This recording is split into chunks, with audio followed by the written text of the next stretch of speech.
So let's kind of get into how did we find a deal? What should we do with it?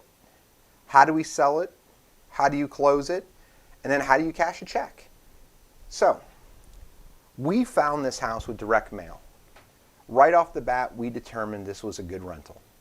I'm going to get into why we determined it's a good rental in just a second. On the back end, we listed it on the MLS, which is different than if you're going to wholesale, and we're going to talk about how you can do both. How do you close on a house? Do you need a closing attorney, depending on your state, or a closing agent? And how do you get a check, or how do you get paid? We don't go and cash checks. It's a waste of time. They send us a wire. But I'm going to get into all that in just a second. So the question I ask is, what if? What if we didn't turn this into a rental and long-term turn this thing into a long-term hold and flip? So how did we find it? We used direct mail. This is what the direct mail piece looks like that we use over and over and over again. And these are the two providers who you can call.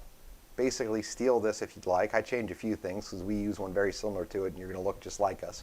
But you take something very similar to this, you put what's called a call to action on it. You make sure your phone number is very clearly written several times. You make sure all your disclosures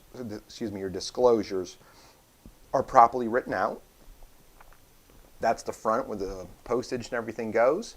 And you let it rip. TryWin and Direct One are companies that have sent out hundreds of thousands, if not millions of postcards for us. We use Direct One now. I had a great relationship with TryWin for years. Either one of them can be utilized, and you can click on those links, go directly to them, tell them I sent you, and they give you great pricing. So that's how you get a direct mail piece.